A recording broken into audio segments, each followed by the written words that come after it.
Welcome everyone on Facebook Live. This is Steve Barrett, Editor-in-Chief of PRWeek. We're about to shoot our weekly podcast and in the studio as usual with Frank Washkuch, our news editor, Perry behind the dials. Give him a wave, Perry. There you go. And Colin McConnell, SVP and Chief Brand Officer at Prudential Financial. Colin, welcome to the podcast. Thank you. So we're going to start recording in a minute. It's great to have you here, and I'm going to talk about Colin's 26-year career at Prudential and also how he now oversees marketing and communications, which is really interesting and very topical. And a bunch of big issues this week, including Bell Pottinger, a big story in Europe that has sort of raised lots of discussions about ethics, etc. in PR. But if you've got any questions or you want to make comments, try and keep them nice. We have one particular correspondent who likes to criticise us, but at least you're watching, sir, and that's good to know. We're going to start when I get the okay from my web editor.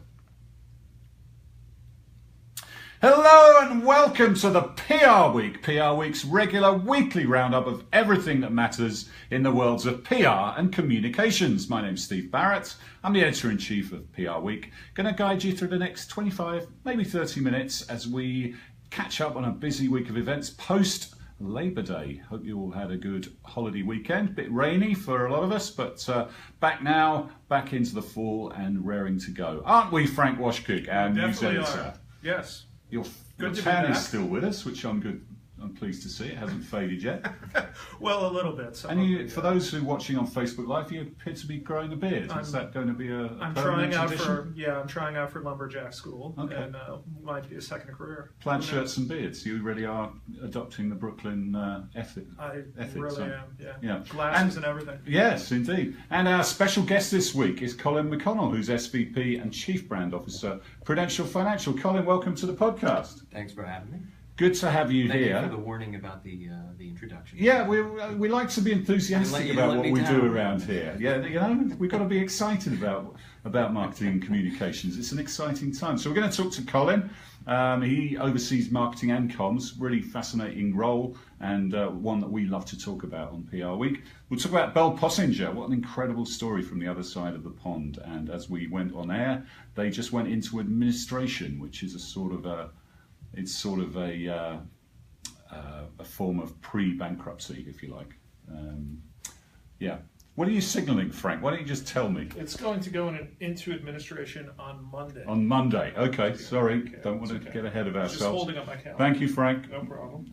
Best to just be open and talk to each other, yeah? We'll talk about We Are Social and Citizen, part of Blue Focus. They've got a new ownership structure in the US, big Chinese-owned operation there, and we'll find out what that's all about. We'll talk about Lego, a great brand, and had a real sort of revamp and re-emergence a few years ago, but it's had a few problems this year, and we'll talk about that in the context of marketing and how their very innovative marketing activities played into that, and they've got a new CEO to sort things out. And Colin, as well as being in charge of marketing and comms at Prudential, is also chair of jury for the PRWeek Awards this year, so we're really pleased to have Colin leading that, and we'll talk to him about that as well to close the show. But Colin, let's start with you.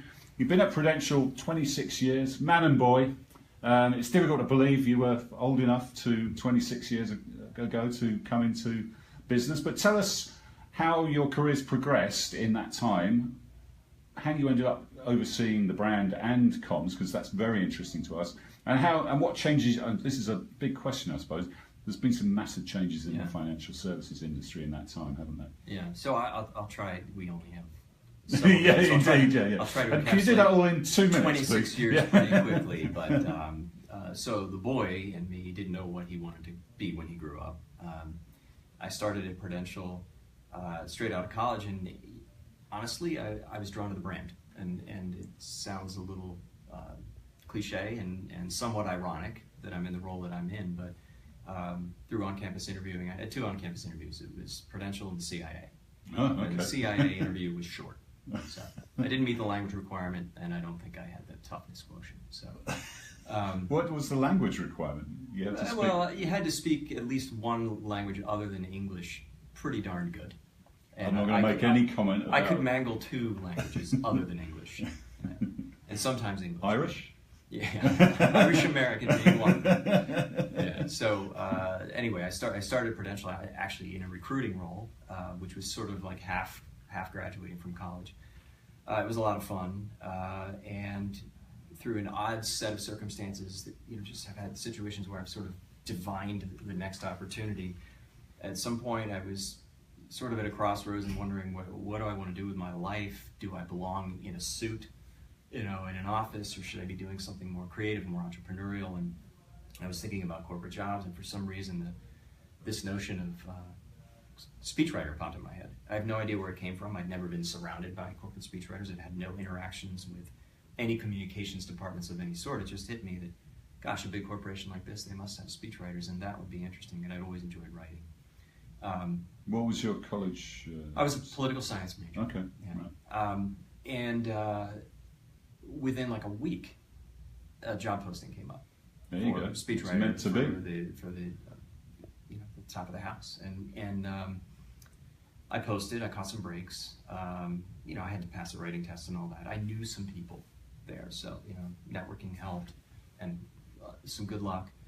And then had a really interesting couple years of obviously starting with fake it till you make it, which is always a good career experience. But Prudential was going through tough times from a public relations perspective. I was doing exec comms at the time that we hired the first outside chairman in the history of the company. So in 120 years or so, I'm losing track a little bit, but and we had two back-to-back very, very difficult scandals. There's no other way to put it. One in the brokerage unit, and one in the core life insurance business. It wasn't just Prudential, but sales practices, litigation that were deeply damaging to Prudential's reputation, and got immersed in speechwriting and crisis.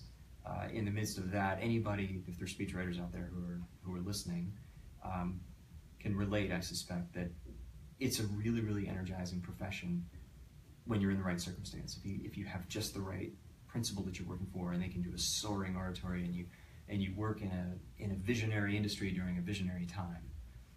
But it can also just be a grind if you were in reputation management mode all the time. It's a very specific skill, isn't it? A specific part of the communications canon, if you like. It's a very difficult skill to... I think undervalued. Yeah, I agree. Misunderstood. Yeah.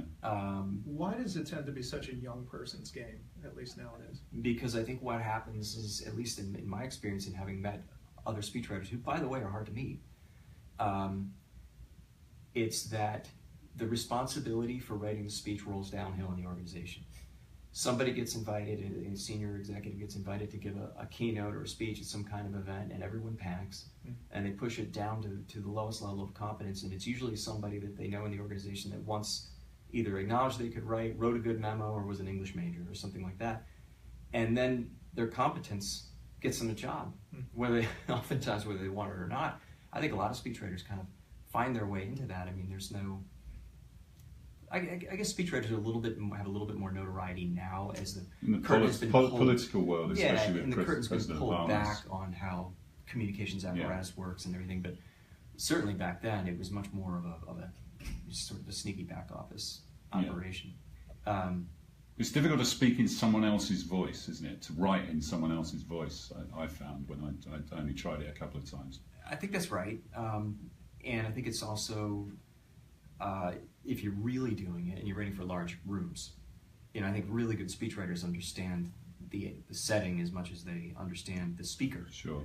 And it makes a huge difference. I mean, in the same way that art directors and set designers need to dress a space given the scale and really grasp the optics of an event, a really good speechwriter knows how to write for the space.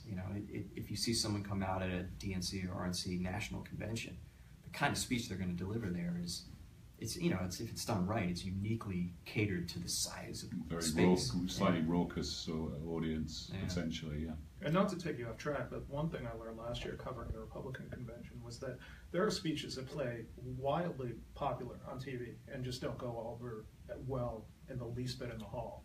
Right. And sometimes that just doesn't come across on TV, but it makes for a really interesting dynamic if you're following something on Twitter and watching it at the same time. Right. Yeah, and of course the best thing that you can do if you're the speechwriter is get the crowd behind the speaker to project it on TV. Right. That's the home run.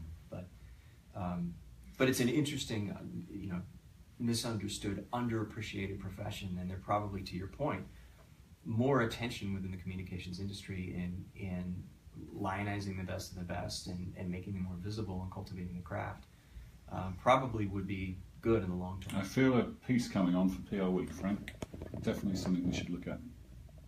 Anyway, so did you then was that a way of sort of reversing into communications? Well, I stumbled in the communications role, but then that's when I took my left turn into marketing. So the speech writing, while I enjoyed it and learned a ton, was what made me realize I'm enjoying the writing, but I'm yearning for more creativity that I could get in speech writing. There's tons of creativity in the speech writing domain, I would say.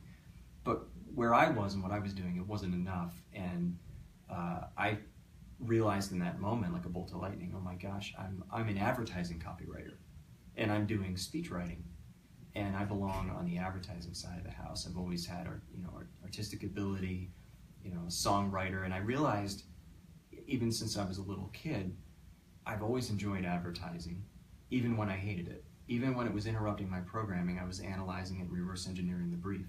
And in fact, going back to the top of the conversation, my affinity that I felt for Prudential, in part derived from that famous Get a Piece of the Rock campaign that I remembered from being a little kid. And I can distinctly remember seeing that on TV and thinking about the icon and the day part, as a little kid. Like, what are they trying to do here? Why are they selling, who's watching TV? I'm watching soap operas with my mom. All my children, by the way. And there's Prudential. So I made up my mind that I was gonna push it all in and leave Prudential, hoof it over to New York, and basically start my career over from the bottom. And then there was more leadership change at Pru that was more of the fallout. And the senior leaders that they brought in decided that they wanted to build an in-house capability. And the opportunity was presented to me to join what would become the in-house advertising agency and become a founding member of that. And I said, well, why would I leave here with my benefits? And I'd done pretty well so far. Why would I leave here to go to New York to the ad agency world?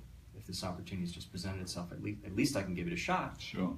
And then I can parlay some of that experience. So maybe it'll make it a little easier if I choose to go agency side. So that's how I ended up on that path and rose up primarily through creative. But the way the in-house model had developed over years, it allowed me to stretch into all the other realms. I mean, I was able to learn and practice some of the account management. I was able to learn and practice strategy. I was in the eye of the storm as we were crossing over into digital, and what does it take to get the culture right? How do you marry together the classic disciplines of brand marketing and advertising with the digital disciplines, and how do you get these older folks and younger folks to work together? And fascinating time. So that just, it created a lot of opportunity for me, and eventually became head of brand marketing and advertising. And then 2 years ago, I had the opportunity to add comms to the portfolio. And now we're 2.5 years into an integration. Talk about that dynamic, because obviously terms like advertising these days, or PR or media, really, they're not meaningless, but they're certainly changed. I mean, advertising, the 30-second spot or the print ad, those things are dying. They're not dead yet, but they're certainly changing. Media is being programmatized, if you like.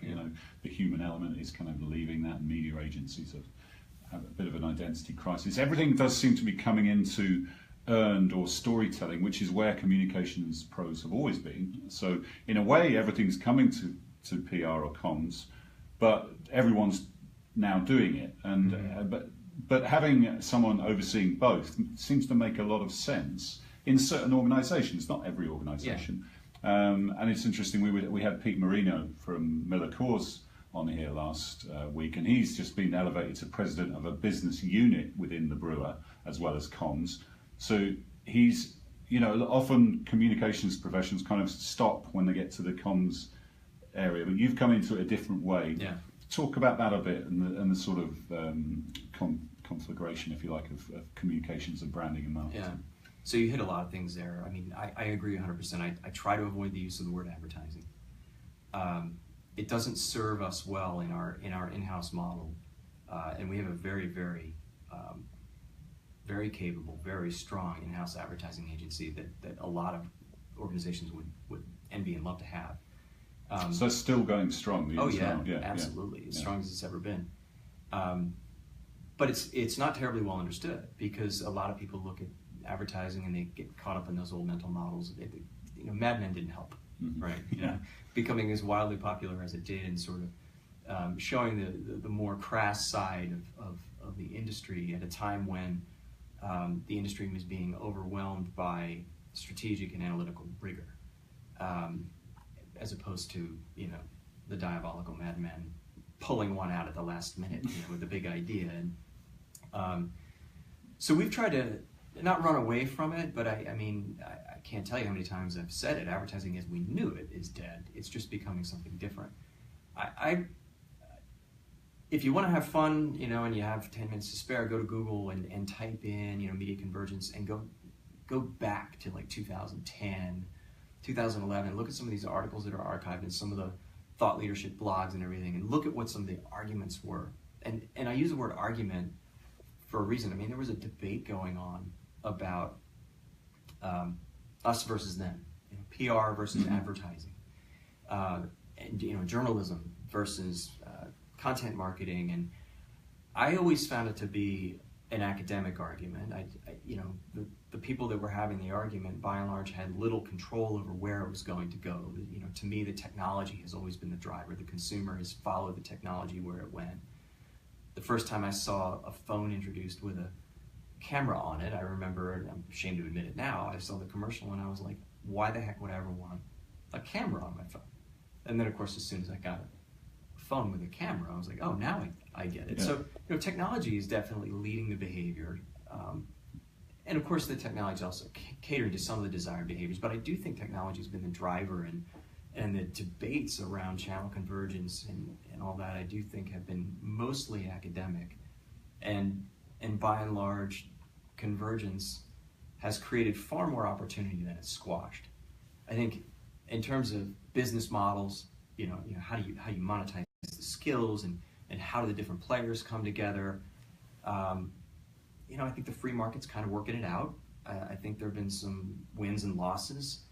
But I just, on balance, I think many more good things have happened than bad things. And information has been much more democratized. It's much easier to get.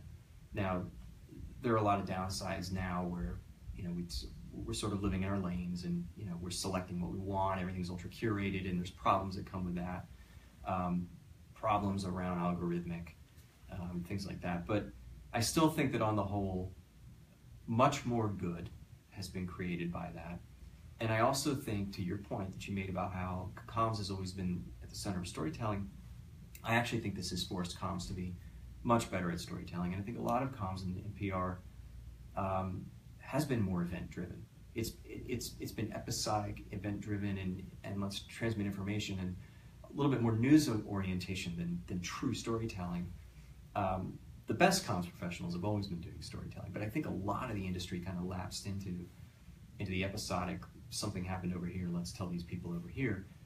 And I think that the pressure on all of the organizations, whether it's consultancies or it's publishers or whether it's advertising agencies or PR firms, has forced everybody to focus more on really, really good storytelling.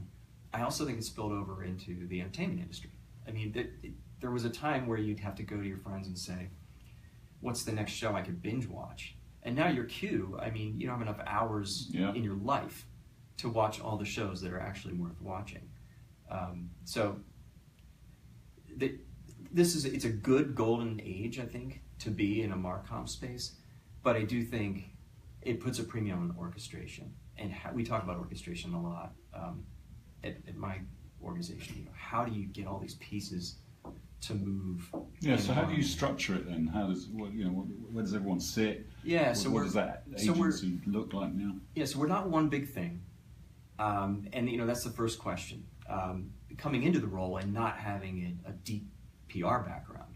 I came into this knowing, okay, I got a lot to learn about that aspect of the business before we do anything silly here. And there are basic questions. Is this one thing at the end of the day, or is it two things? Are we homogenizing culture? Are we synergizing practices? What are we really doing? Are we creating the Marcom hybrids of the future that are going to be these true ambidextrous players? And I think the jury's still out on some of those things, but because some marketers would run a mile from a crisis situation, for example, or a very heavy corporate or public affairs type. And that's a really important point. I mean, I think one of the things is respecting the traditional role of the CCO, because when something's hitting the fan, I think CCOs know that that's where your attention goes. Yeah. And I have great respect for people in a CCO role who are also finding the time to shape organizational vision and strategy and manage talent, develop culture, because I think that's easier for a CMO. I think it's more in the wheelhouse and it's planful activity that fits the cadence of the job. Whereas, the CCO's job is something that you get to when the crisis averts, and of course the crisis never stops. So I think that's a challenge, but it's one of numerous distinctions, I think, in the crafts. There are definitely two sides of the same coin. And actually, anecdotally, when I relocated into the communications department, and there was a road sign in there that had marketing communications as an intersection. And when I first got there, I wanted to bend them and make them parallel paths, because I never looked at them as an intersection. To me, they should be traveling to the same place. They're not at cross purposes. There's not one little point where they intersect. They're supposed to be working together. But they are culturally different. I think the talent strategy needs to be different. To some degree, the working atmosphere needs to be different. But the things that need to tie it all together, data, strategy and planning discipline, consumer insight, and increasingly what we're seeing, I think, is the two-sided appreciation for the publisher. For years, you think about it, we've had an interesting love triangle relationship with publishers. Mm-hmm. And sort of a Chinese wall that exists between us and people who are trying to build a mutual relationship on the PR side that's mutually beneficial. And I think one of the misunderstandings is in the PR industry, there's historically been a feeling that, on the advertising side, it's easy. You just buy your way. Money talks. You don't have to persuade anybody. But the truth is that's not how it's worked on the paid side for a long time. And the publishers realized that if they were going to build new revenue streams, that they needed to join the creative side. And inventory became infinite when we went digital. So you could build almost anything. And publishers figured that out and started to come to the table and realize that when we co-create, we'll take your dollars. But when we co-create and co-create something amazing, it's valuable to both of us, and it's business development. So I think the two sides of the house are more alike than people realize. And you're becoming a publisher yourselves. Sure, well. And the brands are becoming publishers, and that's sort of that old gatekeeper model where I got to go through you to get to him. And I mean, we all know that's over, and different things are filling its space, and people that are much smarter than me could go into great detail around how hyper-targeting is working, how audiences are bought, how technology is facilitating the process, and what are the upsides and downsides. But at the end of the day, it does come back to the cliche. It's got to be great content. And I think the authenticity comes from the execution. It doesn't come from the channel. It doesn't always come from the messenger. I've actually always felt that way. And I do think that some of the best brand marketers and reputation builders demonstrate that every day. Okay, well, that's fascinating stuff. A lot of big topics there, actually. We could spend a whole podcast on each one of those. But thanks for that, and we'll chat a bit further about some of that later in the podcast. Frank, let's go over to you to pick up on some of the big stories of the week. Sure. In PR, the Bell Pottinger case, they might not be quite as well known over over here as an agency, but they're one of the largest, certainly, agencies in Britain. And they really have had a tough time, and largely self-inflicted. Talk us through what's been going on and what's happened this week. Yeah, the news has been coming fast and furious about Bell Pottinger, and the latest, and this is just as of a couple hours ago, is that they're going to be placed in administration as of Monday. Now, could you help our American audience out with what is administration? It's kind of a time between going bankrupt when the enterprise is wound up. Excuse me. But at a time when an administrator, a third-party administrator, is brought in to try and maximise the value of what's left of the company and its assets. So they will try and maybe sell it, or they might break bits of it up and try and get some value back for shareholders or investors or whatever, however the company's set up. So they'll go into that process, and I imagine they will try and find a buyer for it. It's, this was a very well-regarded agency, and it is in the top 3 in the UK. Right.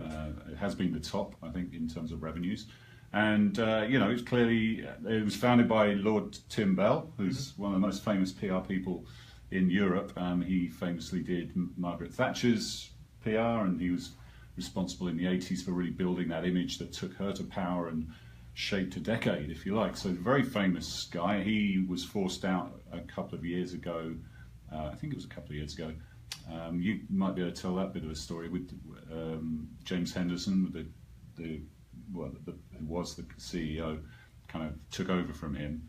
But there's been some fairly extraordinary TV interviews with Tim Bell this week, which frankly were excruciating to watch. About to get to that. So they hired BDO this week, and essentially to be their business consultant, and BDO is now also going to be the administrator in this part of the process as they go through what you just explained. Did that make sense, by the way? It did. It feels. Can I call it Chapter 11 light in a way, I but guess more so, maximizing? Yeah. I guess so. That's what it feels like to me. Anyway, so they've also been kicked out of the PRCA, which is the loose equivalent, the loose UK equivalent of the PR Council. And that's interesting in its own right, isn't it? Because could you see that ever happening over here? Could you see an agency being kicked out of the trade body? Well, it's funny you mention that, because we have an excellent story coming on this on Friday morning, in which our intrepid reporter Diana Bradley talks to Renee Wilson of the PR Council, and she outlines the steps by which they would kick somebody out. Look forward to reading and in what circumstances, and the entire process. And it's going to be a good piece. It's going to be really interesting. Great. So looking forward to that. I'm looking forward to reading it myself, but I've been promised big things. Is it going to be in on deadline, Frank? I'll get back to you on that.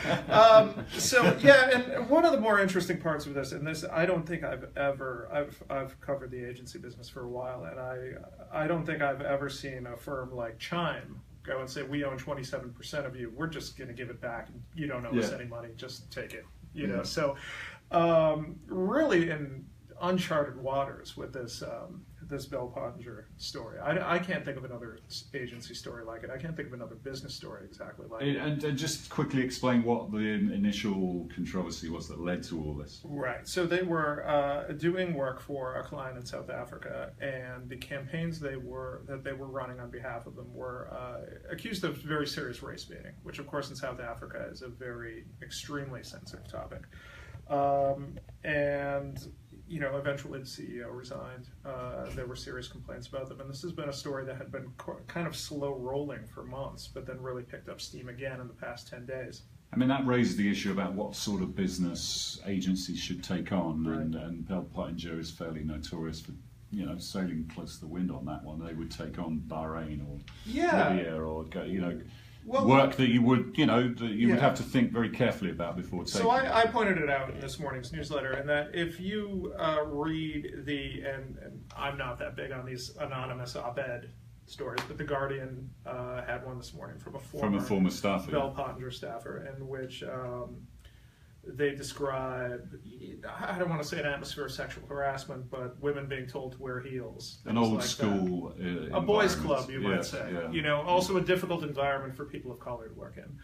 And so they, this anonymous former employee describes Bill Pottinger as being that kind of place, but also the kind of firm that works with clients that other agencies don't want to take on. And I think there's a great quote in it that's something to the effect of, was it illegal? No. Was it immoral? Yes, it was. So the other angle is the Tim Bell view on it, isn't it? Because he seems to be taking in almost a joy in the sort of demise of the company that he established and while attempting to separate himself from any way whatsoever.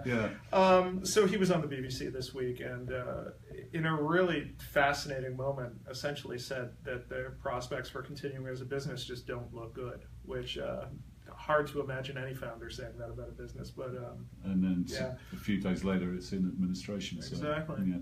But that was I found that interview excruciating. If you look it up on YouTube, it was on Newsnight. As a media professional, the way he conducted that interview was so amateurish and arrogant that I didn't think he did himself any favours at all. I mean, he had his phone going off in the interview, and he was showing the interviewer the name of the person who was calling as if he wanted some sort of kudos, for someone important calling him.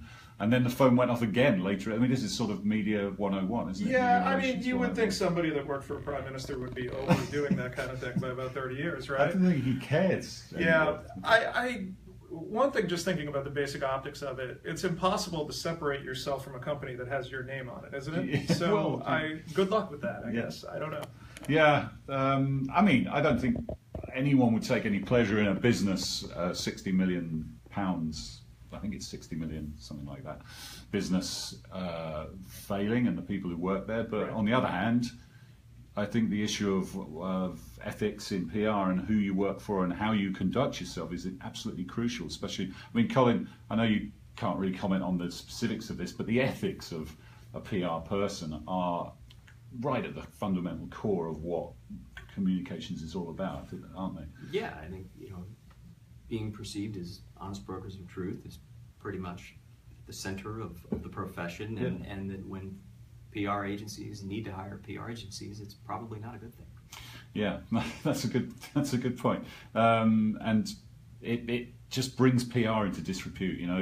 One of the things at PRWeek is we don't hide from difficult topics, but we're broadly supportive of the profession, as you might imagine, as we call PRWeek. Sure. But that most of the mainstream media it has a certain view of public relations, and this doesn't really help or do anything to dissuade them from those sort of points of view, does it? If you ever see the New York Times pick up PR is perceived as spin and stunts, and we're trying to fight against that, aren't we, as an industry? So it doesn't help. It really doesn't help. But certainly a story to watch, and we'll see. It'd be interesting to see if someone picks it up. I'm sure they will. I think they will pick up what remains of it. Although I think the clients have clearly been fleeing. If you were employing an agency in that situation, you'd be a bit loath to stick around. So we'll see. We'll see what's left to sell. Also on the agency front, Blue Focus, big Chinese holding company that acquired some assets over here, like We Are Social and Citizen Relations, Vision 7 in Canada, which owns Citizen. So they've got a new ownership structure over here, Frank, which is kind of interesting. Right. So deal between Blue Focus and Cognate essentially says that they're going to bring together We Are Social, Citizen Relations in a new marketing services group. It does not have a name yet, but it's going to include We Are Social, the Vision 7 international firms, which include Citizen, Cosette, Vision 7 Media, the Camps Collective, things like that. And they are going to be brought together with Cogent's US-based performance marketing platform, which is known as Fluent. The brands are all going to operate as separate entities, and Blue Focus is going to own 63% of the combined company, and Cogent owning the rest.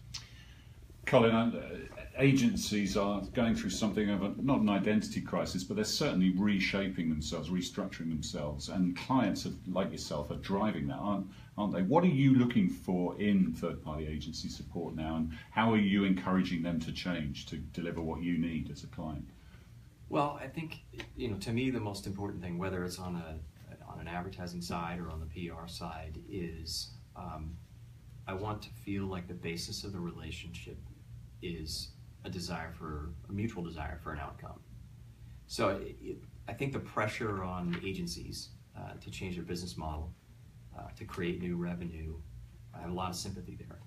And not to sound like Jerry Maguire, but there's some wisdom to the Jerry Maguire memo, or was it a mission statement? That thinking about the client's interests and finding a way to project that, if not directly through the business model, through just the nature of the relationship. I've always felt like compensation would take care of itself. If the relationship is there, the deep understanding is there. I want to know that my agency is working for me because they're excited to do the work, and happy to get paid for it second. And you're getting the best people. Certainly, yeah. I mean, we all know that the brand on the agency has some meaning, but at the end of the day, it's the 5 to 20 people that end up on your business, and that makes a big difference. Continuity matters. Turnover is always tough. Feeling like you are a piece of business that people want to be on, but I think that's a burden on the client side. Sure, too. yeah. You have to be a good client. Yeah. Let's talk Legos, Frank. Were you a fan as a kid? I was. I think I'm still a fan. Yeah, I used to play Lego football. I created How does that work? our own game. So you make little players out of the Legos, and you have a little ball the size of a pea, which you used as football, as in soccer, and you make goals with the Legos. Now it makes sense. Yeah, and you'd almost like not flick it, but trap the ball underneath and shoot it forward. To play sort a game. Like paper football. We called it Lego football, which was maybe it caught off in my household, but didn't probably have the legs to make it a global sport. But anyway, but after this podcast, well, who knows? I mean, that could be the secret to Lego's reinvention. But Lego did reinvent itself. It was so well known for modernising its products, in an era of video games and electronics, and did some really innovative marketing stuff, and attached itself to certain movie franchises. Lego the movie became a marketing thing in its own right. But they've come across hard times all of a sudden. They've got rid of their CEO. Yes, the question is whether they have done too much of that, whether they've diversified too much, and whether they've gone too much towards Batman, so to speak. You mentioned reinventing themselves, working with movie studios. They did the Lego movie. Did the Lego Batman movie, which I think both were pretty well reviewed, thought of as good pieces of work, so to speak. But the question is, having pushed their toy models in that direction so much that they go so far off the beaten path that they actually chased some customers away. So they just had their first fall in global revenues for the first time in a decade. So it remains to be seen whether it's a flash in the pan, and whether they rebound. And they have a new CEO, I think. That's right. They have a new CEO coming in, I believe, this October. Okay. Colin, what do you think? You've got kids. I've brought Lego for my nephews. One thing, it's pretty expensive, actually, isn't it, these days? I don't know whether the pricing has got a little out of kilter. What's your view on a brand like that? Well, amazing brand. Amazing toy. I'm with you. I still love playing with Legos. There's no shame in it. And I think, long term, I bet on Legos, because just close your eyes for a minute and try to imagine a world without Legos. I mean, I don't know about you, but it's almost unimaginable. And I think from a brand marketing perspective, the last decade has been, quite smart and clever, reinventing, sort of the ultimate, literally brick and mortar kind of toy in a digital world. You would have thought they would just fade and die. It's, Lincoln Logs don't translate, but Legos do, and for anyone who's actually participated in it, I happen to have kids who were just the right age when all of this brilliant marketing was happening. So of course I want to connect with my young son and sit down and play Legos, but he wants to play on the Wii and play Lego Batman, right, or Indiana Jones or whatever. And the execution was brilliant. It was the right level of, I'm going to say it, the right level of fun and violence. But it was clean. And the way that the art direction, the sound design, and everything that they did to make these digital Legos as tactile as you remember them, I'm a Gen Xer. And, I remember the sound, the feel of Legos clacking around as you're actually participating in those games with your child. they're enjoying Legos in a way. You're sort of having an out-of-body Lego experience with them, and it was still mutual enjoyment. It was brilliant, but I do think that this sort of co-branding strategy, it puts you at the whims of fads and what's hot and what's not, and it's a little bit like the challenge of trying to manage a major broadcast network, and in any given season, I've got a slate of 20, 30 new shows or whatever, and it's so hard to guess what's going to stick. I'll cop to having seen the Lego Batman movie, and I don't know if you have, but one thing that's kind of striking about it is they go to a spot where there are a lot of jokes that are for adults but not too adult, right? And that for the adults in the audience with their kids, sort of where or just people like me, But like, it really works for them somehow. But I see what you're saying about, do you go too far with the fads? It's been a very weak summer for movies as well. I don't know if that plays into it at all, but I think it'll be interesting to see how they approach this. They've had a good run, and one thing about Legos is when you tread on them, they hurt, don't they?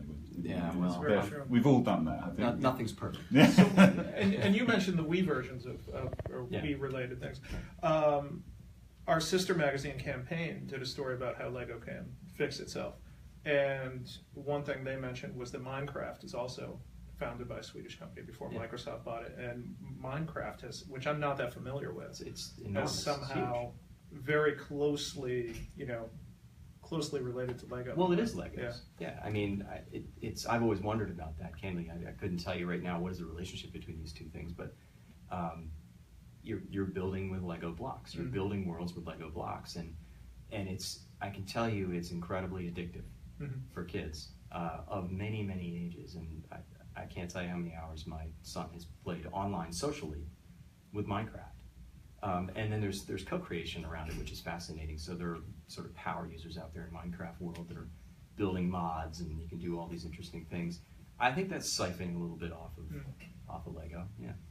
Let's finish by talking about the PR Week Awards. Colin, you are very kindly acting as chair of jury this year, and thank you for that. The awards, the date for submissions closes on October the 2nd, so people have still got like 3 or 4 weeks. That's the first deadline. There's an extra deadline as well. Why are awards so important, and what are you looking for as chair of jury this year? To what message do you want the awards to send out to the profession? Well, we touched on a little bit earlier that PR it's not a well understood industry, and I think those who work on the talent side of the industry understand the pressure to attract the right kind of talent, different kinds of talent, people that you might not have thought of, people that aren't growing up and thinking, oh, I want to go into PR. In the same way I never would have imagined myself getting into speech writing in any meaningful way.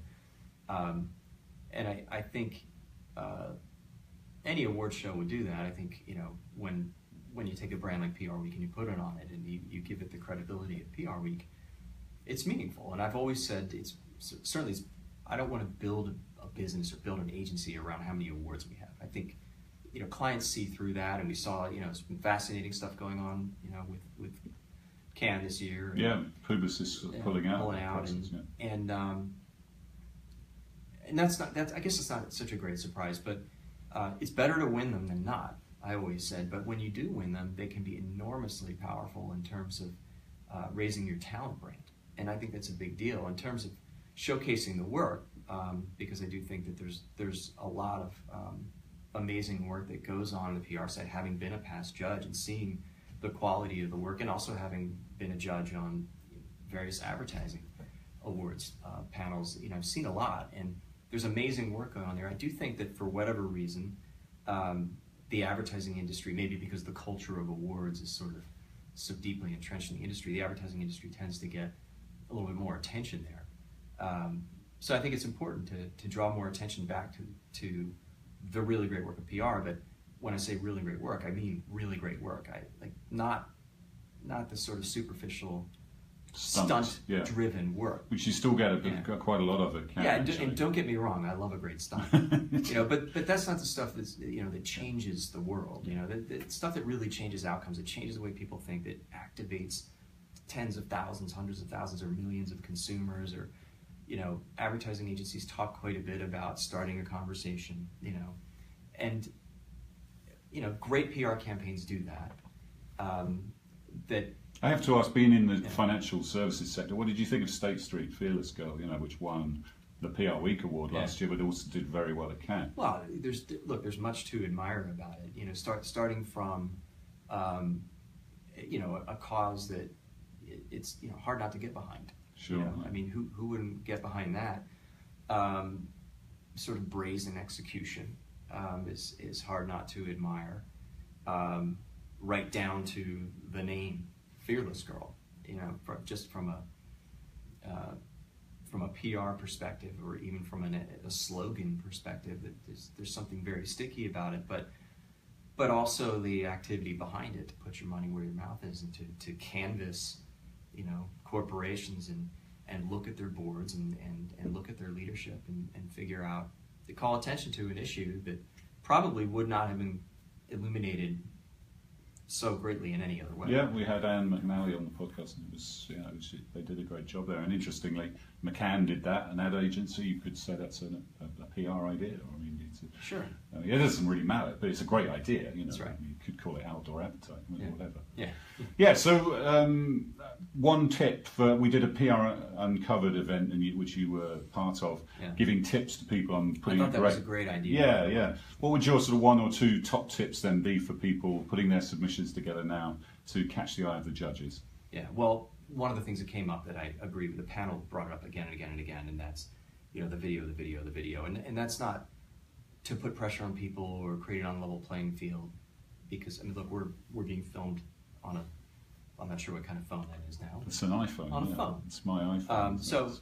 But the video really helps draw attention to the work and the essence of the work, the excitement, enthusiasm that the client or the agency had for the work, in a way that it's very hard to get through in a form, in a template. As to the actual documentation, I just greatly respect the pithiness. These judges are spending 10 to 20 hours of their personal time. These are busy people reading these things, and they're reading very carefully. Don't waste a word. Don't gild the lily. They'll see through it. Let the results speak. Real business results. And they have to be real business results. Yeah. I mean, it says it right there on the form, but I can tell you, having judged, that there are people that they don't have the business results. And so you go back to, the impressions and advertising equivalency and things like that, which are nice to know, but they're not going to win you an award. And I think, there's something, to me, there was always something that stood out, certainly from the strategy side. What was the insight? What did the client bring you to work with? Respecting the multiple partners that were engaged in it. In some cases, there's an award and it's hard to know who did what. And I think when judges look at it and they say, look, we know there were multiple agencies involved here and the client, and we're not sure what you did and what they did. I just think it's best to be transparent, give credit to the relationship, and be proud of the fact that the partnership contributed to the outcome. So that kind of sincerity, I think, stands out in entry. Yeah, just good advice. Thank you, Colin. Thank you for doing that. And there'll be a video actually of tips from that event going live on the website over the next few days. So thanks for joining us, Colin. Great chat. Thanks for the invitation. So, you've got till October the 2nd, everyone, to get your awards in. The PRWeek conference is on October the 12th. Fantastic event this year called Swipe Right. Brilliant slate of speakers, a bunch of new influencers. We've got the CMO of Facebook, CMO of IBM, lots of great companies represented, Boxed, Minibar, Tinder, all sorts of great stuff going on. Very interactive event. And our Hall of Fame, that's on December the 4th, and we're going to be announcing our 2017 honorees next week. So, that's all we've got time for. We'll see you next time on the PR Week.